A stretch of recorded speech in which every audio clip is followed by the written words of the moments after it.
Bonjour et bienvenue dans le podcast Démesuré, votre dose de boost entrepreneurial pour bien vivre l'entrepreneuriat au quotidien.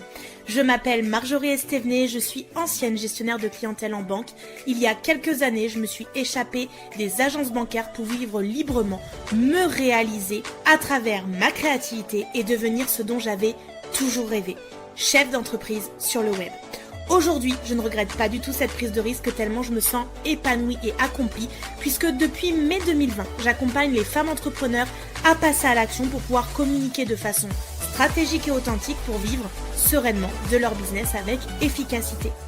Grâce à mon profil multipotentiel, mi-stratégique, mi-énergétique, avec mon programme signature Manifesting Magic, j'offre à mes clientes une aide et un soutien global dans leur aventure entrepreneuriale digitale. Dans ce podcast, vous ne trouverez pas de la magie, des miracles, mais un vrai partage d'expériences, de connaissances, sans faux semblant, tout dans la vérité, la réalité, l'honnêteté. Et dans chaque épisode, je vous parle de business, de stratégie, de marketing, mais aussi de mindset, de développement personnel, d'intuition, de créativité et de spiritualité. Donc installez-vous confortablement et bonne écoute de l'épisode du jour. Je suis ravie de te retrouver aujourd'hui pour cet épisode où on va parler d'un sujet que beaucoup d'entrepreneurs repoussent ou évitent, c'est le bilan de sa visibilité. Alors c'est pas un bilan avec des chiffres secs, des likes, des comparaisons aux autres ou des j'aurais dû. Là ce que je veux vraiment c'est un bilan qui est utile, un bilan qui permet de décider consciemment ce que je garde, ce que je lâche et ce que je veux amplifier, parce que continuer à créer du contenu sans jamais faire de pause pour observer, c'est comme conduire sans regarder la route. Donc moi, j'ai envie d'un bilan de visibilité conscient, qui parle pas seulement des posts, des reels ou de l'algorithme, mais qui va parler de toi, de ta présence, de ton rapport au regard, de la manière dont tu veux être vu ou non, parce que si tu veux créer une visibilité nouvelle en 2026, on ne peut pas repartir avec les mêmes réflexes, avec les mêmes peurs, avec les mêmes automatismes.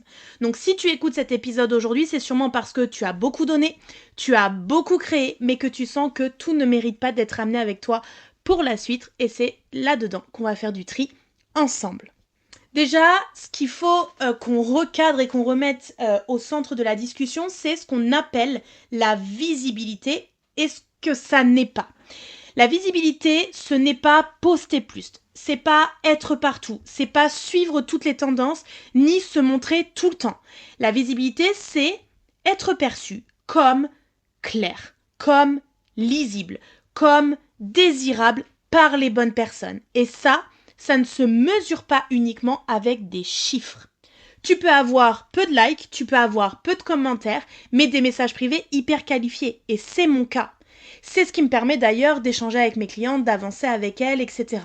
À l'inverse, tu peux avoir beaucoup de vues, beaucoup de réactions et zéro conversion. J'ai des clientes qui sont venues vers moi en me disant « Marjorie, j'ai 15 000 abonnés mais je fais 0 de chiffre d'affaires ». Et donc là, le premier shift important pour ton bilan, c'est qu'on ne garde pas ce qui fait du bruit. On va garder ce qui va faire du sens. Donc, avant de parler de ce que tu veux amplifier, tu dois regarder ce que ta visibilité t'a coûté cette année. Donc pose-toi honnêtement ces questions. Est-ce que créer du contenu, ça m'a nourri ou ça m'a vidé? Est-ce que j'ai publié par envie ou est-ce que j'ai publié plutôt par obligation? Est-ce que je me suis montrée telle que je suis ou telle que je pensais devoir être?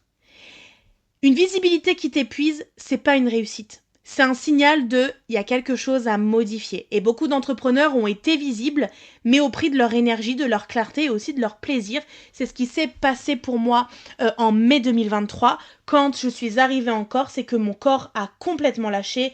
Crise d'angoisse, énormes pleurs. Du coup, j'ai été malade, grosse fièvre, etc. J'étais présente, H24 sur mes réseaux, 7 jours sur 7, mais mon corps à un moment donné a lâché parce que ça ne faisait plus sens et en 2026, ça, on n'en veut pas. Donc si tu veux un nouveau cycle, il va falloir lâcher des choses consciemment. Et moi, je t'invite vraiment à laisser derrière toi le fait de poster pour ne pas disparaître, avoir peur de disparaître un peu des radars, de créer aussi pour remplir absolument ton feed sans que ça fasse aucun sens, que ça te mène vraiment nulle part, de copier ce qui marche chez les autres aussi, parce que ce qui marche chez les autres ne va peut-être pas fonctionner vraiment chez toi, et c'est ok. L'important, c'est que tu te demandes qu'est-ce qui fait sens pour moi et vers où j'ai envie d'aller avec ce qui fait sens pour moi. Te forcer aussi à un rythme qui n'est pas le tien. On le sait, moi je travaille beaucoup avec le Human Design, l'astrologie, les cartes des biorhythmes. Je t'invite à en fait travailler avec cette énergie naturelle, accepter qu'il y a des hauts, il y a des bas, et du coup de pouvoir surfer sur la vague quand il y a des hauts, et de prendre soin de soi et de son énergie quand il y a des bas. Et ça, on travaille vraiment dans Visibility Code Somatique, parce que mon job, c'est de te faire créer du contenu, donc stratégiquement, c'est quoi les bons hooks, c'est quoi les bons appels à l'action, etc. Mais aussi que tu le fasses en conscience, en prenant soin de toi, pour ne pas t'épuiser et lâcher tes réseaux sociaux pendant 6 mois. Et je t'invite aussi à lâcher le fait de confondre visibilité et agitation. C'est pas ton absence qui va te rendre invisible, c'est ton manque de direction. Donc lâcher des choses, c'est pas abandonner. Lâcher, c'est arrêter de t'acharner sur ce qui visiblement ne te respecte pas. Donc je t'invite à vraiment te poser cette question. Qu'est-ce qui m'a apporté de l'énergie cette année? Pas ce qui a marché en termes de likes, etc. C'est ce qui t'a fait du bien à créer. Qu'est-ce que tu as aimé faire? Et d'ailleurs, quand tu regardes ça, tu peux du coup garder des formats où tu sens que c'est fluide pour toi. Par exemple, se dire, le format du reel, c'est facile, c'est fluide pour moi, j'aime beaucoup. Ou alors des prises de parole où tu as fait des contenus, des types de contenus engagés. Là où tu es resté aligné avec tes valeurs et tu sens qu'en face, ça crée de l'émulsion, les gens parlent, les gens posent des questions, réagissent à ce que tu dis. Il y a des sujets aussi qui ont pu générer des conversations profondes, peut-être en message privé. Il y a des contenus qui ont peut-être attiré des bonnes clientes et donc regarder, c'était quoi les besoins que j'ai nommés, c'est quoi ceux que j'ai vraiment traités. Ça peut être aussi des moments où tu t'es senti légitime, posé et très clair dans ce que tu as dit. Retourne voir des contenus que tu as fait et où tu t'es vraiment senti comme ça et tu as senti que le message était passé et observe qu'est-ce qui s'est passé, quelle posture tu avais, comment tu te sentais, etc. Et du coup, demande-toi vraiment quand est-ce que je me suis sentie à ma place en ligne. Quels contenus m'ont valu des merci, ça m'a parlé, j'ai la sensation que tu parles de moi. Ou est-ce que je me suis reconnue dans ce que je partageais? Quelle est la véritable toi en fait, qui se montre, qui parle d'elle, qui se met en avant? Ça va être ce que tu vas garder qui n'est pas une stratégie, c'est une direction intérieure qui te lead et qui te guide au quotidien et qui te donne en fait envie d'avancer. Une fois que tu sais ce que tu veux garder, il va falloir savoir qu'est-ce que tu veux lâcher. Et ça, c'est la partie un petit peu inconfortable, mais qui est la plus libératrice, parce que c'est se demander qu'est-ce qui m'a coûté trop cher. Pas en argent, mais en énergie. T'as vraiment besoin de te dire, ok, les formats que je force à faire, par exemple si j'aime pas faire des carousels, si j'aime pas faire des reels ou ce genre de choses, ok, j'aime pas faire. Est-ce que je peux véritablement les lâcher? Est-ce que je peux en faire moins? Les sujets aussi que tu traites parce que, il faut bien le faire. Si t'as plus envie, arrête de le faire. C'est drainant pour toi en termes d'énergie. Les contenus aussi qui te crispent avant même de les publier, tu vois, tu sens que ça te met dans un certain inconfort. Ça peut être aussi les tendances qui, en fait, t'éloignent de ton message. Quelqu'un qui voudrait apporter de la douceur, de la bienveillance, du retour au corps ou je ne sais quoi, et qui passe son temps à faire, par exemple, des reels dansés. Est-ce que vraiment c'est dans son mood? Est-ce que c'est vraiment ce qu'elle doit faire, être et porter? Peut-être pas sûr. Et aussi tout ce qui est la pression de devoir être visible, même quand ton corps il te dit non. Quand t'es fatigué, quand tu sens que tu vas te forcer à faire une vidéo, quand tu vas forcer ta voix, quand tu vas aller te maquiller, te préparer pour te montrer, tourner un truc, mais que t'as pas envie. Ces moments-là, c'est stop. Et là, le truc c'est, ok, qu'est-ce que je fais encore par peur d'être oubliée? Où est-ce que je me montre alors que je suis pas vraiment là? Et qu'est-ce qui m'épuise plus que ça ne me nourrit? Lâcher, c'est pas abandonner, c'est arrêter de te trahir. Donc le but, c'est vraiment de garder ce qui te donne de l'élan, ce qui crée des vraies conversations, ce qui te fait te sentir aligné, ce qui a attiré aussi des clientes, même si elles sont peu nombreuses, et ce qui t'a permis d'être toi, sans jouer forcément un rôle. La visibilité qui compte, ça se mesure pas en volume pour moi, mais c'est vraiment dans la qualité du lien qui se fait. Et c'est pour ça que, au bout de 5 ans et demi, je l'ai toujours dit, je m'efforce de faire du tri dans ma liste email, dans mes abonnés et tout. Peut-être qu'aujourd'hui, j'aurai 10 000 abonnés. Peut-être. Mais je m'en fous. Moi, ce que je veux, c'est que mon message aille aux bonnes personnes, que l'algorithme propulse mes contenus aux personnes qui ont besoin de les entendre, qui ont besoin de les voir, etc. Et c'est souvent les contenus les plus simples, les plus incarnés et les moins parfaits, les moins travaillés qui laissent des traces. Et l'important, c'est ça, c'est quand je crée un contenu, j'ai un objectif, je sais ce que je veux laisser comme trace. Du coup, une fois que tu sais ce que tu gardes, ce que tu lâches, il faut aussi regarder qu'est-ce que tu veux amplifier. Quand tout ça est clair, il te reste la question en fait la plus stratégique. Qu'est-ce que je décide d'amplifier consciemment? Amplifier, ça veut dire assumer davantage sa posture. Ça veut dire répéter ton message clé. Bah oui, encore et encore pour que ça s'intègre chez les personnes en face de toi. C'est approfondir au lieu de disperser. Et ça va être de te rendre plus lisible et pas forcément bruyante. Il va falloir que les gens puissent te comprendre. Donc, si 2026 marque un nouveau cycle, moi je t'invite à amplifier ta présence, ta posture, ton intention, ta cohérence, ton humanité. Et ça, c'est pas parce que tu feras plus de posts, parce que tu diversifieras plus tes formats, parce que tu feras plus de bruit. Non, en 2026, on n'a pas besoin de plus de contenu, on a besoin de contenu plus vrai. Donc amplifier, ça veut pas dire faire plus, ça veut dire faire beaucoup plus juste. Donc demande-toi, qu'est-ce que j'ai sous-exploité par manque de confiance cette année?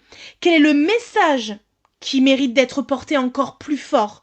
Où est-ce que je pourrais être beaucoup plus présente, mais beaucoup plus juste? Et amplifier, c'est faire mieux, plus aligné, plus incarné. C'est ça qui va faire que ta qualité de présence sera beaucoup plus là. Donc un bilan de visibilité, c'est pas mental, pour moi c'est vraiment corporel. Le vrai bilan à faire, c'est pas combien de reels j'ai posté, combien de likes j'ai eu, combien d'abonnés j'ai gagné. Le vrai bilan, c'est celui-ci. Est-ce que je me suis sentie en sécurité en me montrant? Est-ce que mon corps était détendu ou sous tension quand je publiais? Est-ce que je me suis autorisée à prendre ma place? Parce que la visibilité, c'est pas une stratégie, c'est une relation. Et je ne fais que le répéter, votre corps, il sait. Quand vous pensez à certains contenus, votre ventre se serre, votre gorge se bloque, votre souffle peut se couper. Et quand vous pensez à d'autres, vous respirez mieux, vous vous redressez, vous avez la tête haute, la poitrine ouverte. Vous vous sentez vivante. Et là, votre système nerveux va être vraiment un indicateur dans votre stratégie de contenu. C'est-à-dire que si votre visibilité vous met en tension constante, c'est pas un problème de discipline, c'est un problème d'alignement. Et c'est exactement là que beaucoup d'entrepreneurs s'épuisent. Et en 2026, la visibilité qui va durer, ce sera une visibilité qui sera beaucoup plus lente, beaucoup plus consciente, beaucoup plus incarnée. Ça va être quelque chose qui va être beaucoup plus respectueuse aussi du système nerveux, plus connecté aux humains et pas forcément aux tendances. Les gens n'achètent pas des contenus parfaits.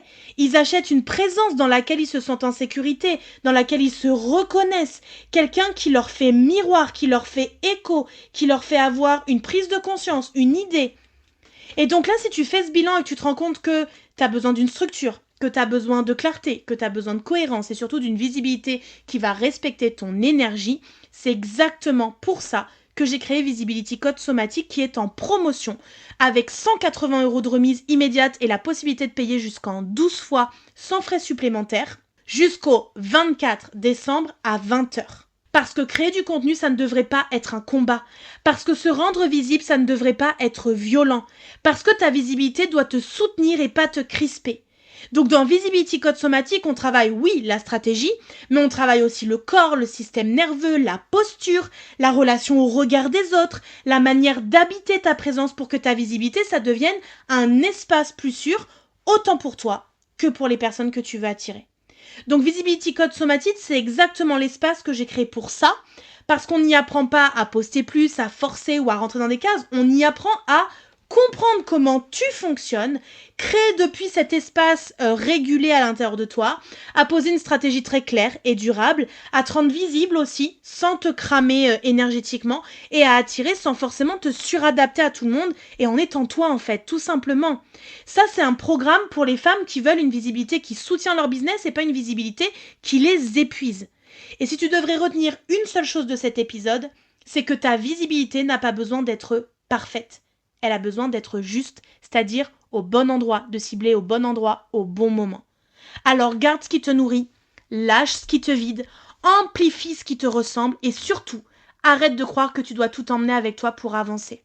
Dans la description de cet épisode de podcast, tu vas avoir toutes les infos pour rejoindre Visibility Code Somatique. Le code promo, c'est VISI10, activé jusqu'au 24 décembre à 20h. Et aussi, tu retrouveras le PDF à télécharger dans mon Drive pour faire ce bilan que je t'ai proposé avec les questions que je t'ai posées pendant cet épisode et te faciliter la tâche. Alors, prends soin de toi. Si tu veux entrer en 2026 dans une visibilité nouvelle et naturelle, parce que tu n'as pas besoin d'être plus visible, tu as besoin d'être plus présente et ça change tout. Merci à toi d'avoir écouté cet épisode de podcast jusqu'à la fin. Si cet épisode t'a plu, n'hésite pas à le partager autour de toi et laisse-moi un commentaire et 5 étoiles. Ça me motivera à te préparer plein d'autres épisodes inspirants pour la suite. Et d'ailleurs, on se dit à la prochaine pour un nouvel épisode, rien que pour vous, mes ambitieuses.